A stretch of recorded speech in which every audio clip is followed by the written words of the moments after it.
Sekarang pertanyaannya adalah gimana caranya mengatasi fear and greed. Nah, ini pasti teman-teman semuanya banyak yang ilmunya udah banyak nih, udah ngerti technical fundamental money management. Tapi kok masih deg-degan, masih takut ya. Kalau misalkan belum punya ilmunya, deg-degan dan takut itu wajar ya. Tapi kalau udah punya ilmunya, kenapa masih deg-degan dan takut? Kita akan pelajari ya, dan ini sangat menarik sekali.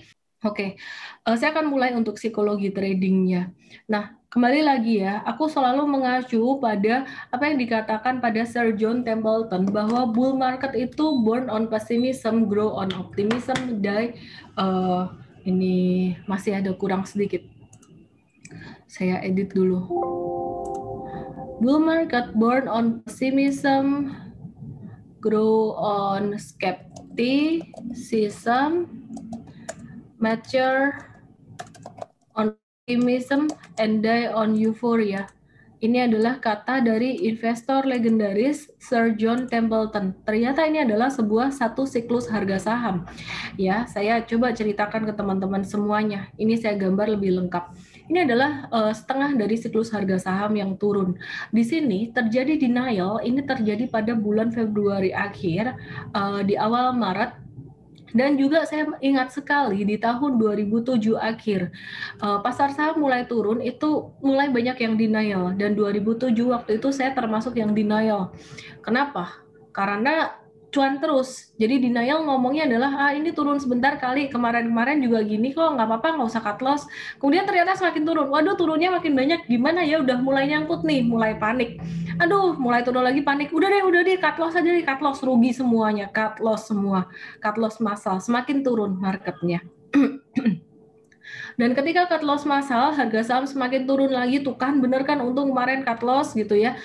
Pesimisme, contohnya self talk-nya adalah kalau pas saya lagi webinar kayak gini, ini akan ada keluar pertanyaan, Telkom kok nggak naik-naik sih, HMSP-nya kok turun terus sih, gudang garam kok nggak naik-naik. Udah dibilang juga untuk HMSP, GGRM nggak apa-apa, itu perusahaan oke, 2021 bakalan naik, meskipun naiknya nggak setinggi dari ekspektasi awal sebelum cukai rokok naik. Tapi masih galau aja, aduh gue apain ya, aku mau apain ya HMSP, GGRM-nya ya, ICBP diapain ya, nggak naik-naik, turun terus gitu.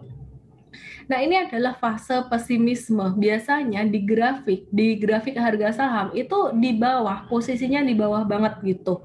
Nah, kemudian kita lanjutkan lagi. Setelah di sini fase pesimisme di bawah, kemudian mulai naik dikit. Ini skeptisisme. Contohnya, masih bisa naik lagi nggak sih ini? Aku jual dulu deh. Banyak yang saya bilang teman-teman investor hold keras, tapi udah mulai jual-jualan. Properti konstruksi baru turun dikit udah jual-jualan.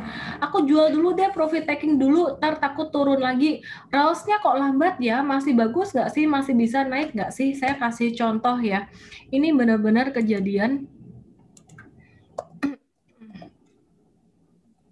di sini.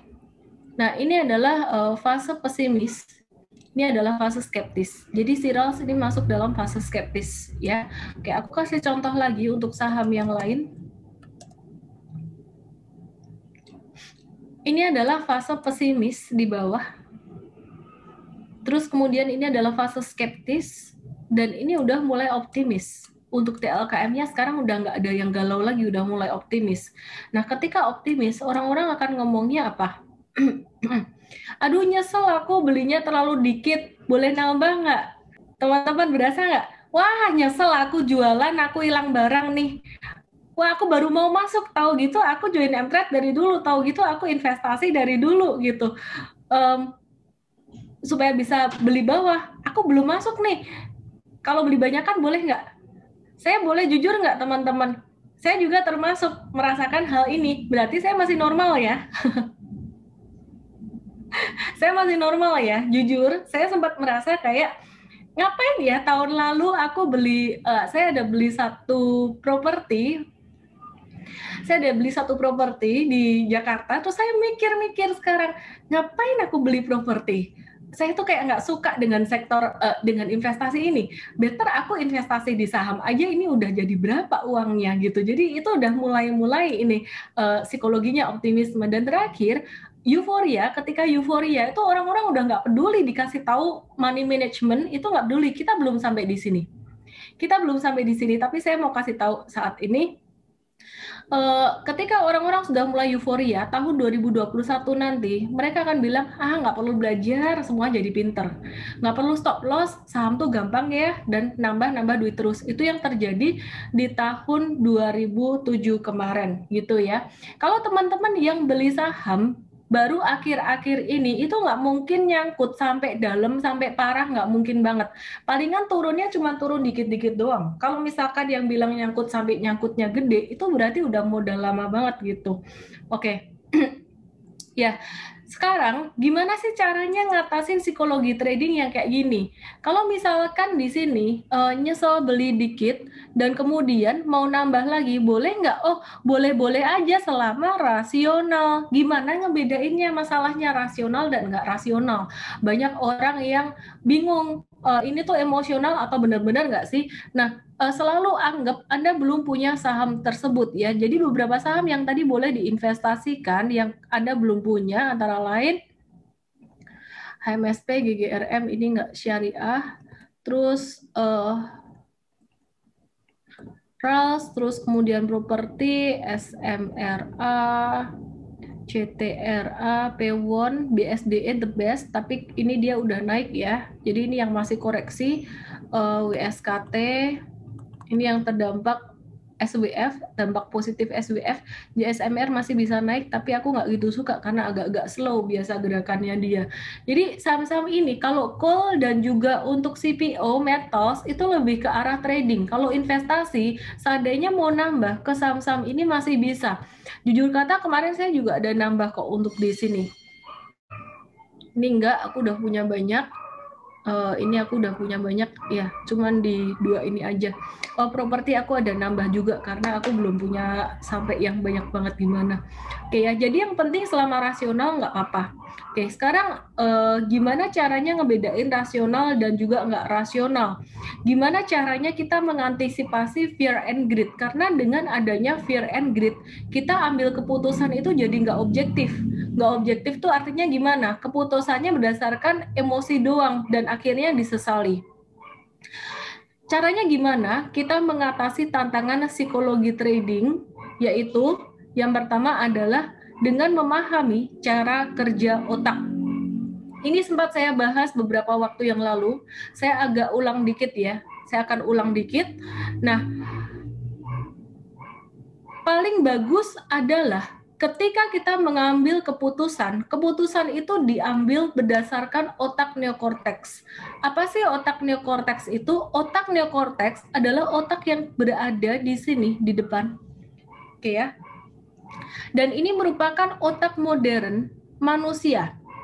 Kalau Anda percaya teori evolusi, ya seandainya Anda percaya teori evolusi, dulu tuh manusia nggak punya otak neokorteks. Baru belakangan manusia punya otak neokorteks. Ini adalah the best. Keputusan yang diambil di sini adalah keputusan yang bijaksana dan keputusan yang bagus. Tapi kalau keputusan diambil berdasarkan otak limbik dan otak reptilian, ini adalah keputusan yang emosional. Ya mungkin bahasa medisnya, mungkin di sini ada dokter yang lebih pintar dari saya. Kita mengenal ada istilah namanya amigdala. Otak amigdala ini adalah otak yang mengendalikan emosi dan mood. Jika Anda merasa moody, berarti otak amigdala Anda ini sangat mudah sekali aktif. Ya, jadi di sini ada otak reptil atau disebut juga dengan amigdala. Kalau misalkan amigdalanya aktif, maka kita akan merasa anxiety. Kita akan merasa anxious, merasa gelisah. Ketika kita gelisah, yang dilakukan biasanya adalah fight or flight. Fight itu apa? Fight itu melawan, kalau flight itu artinya escape atau melarikan diri. Jadi ini yang dilakukan oleh si otak amigdala. Oke, kita lihat apa yang dilakukan si otak reptil atau amigdala ini ketika trading. Trading lagi rugi. Yang dilakukan adalah fight, marah-marah, atau flight. Flight itu kabur, udahlah nggak usah saham-sahaman lagi. Mungkin dia nggak marah-marah, tapi dia kabur. Udah nggak usah saham-sahaman lagi, nggak dilihat lagi. Kemudian kalau lagi cuan, si otak reptilnya bilang apa? Biasanya otak reptil ini akan muncul ketika dia lagi rugi. Kalau lagi cuan, yang membebek, yang banyak kasih self talk itu adalah otak mamal atau otak mamalia.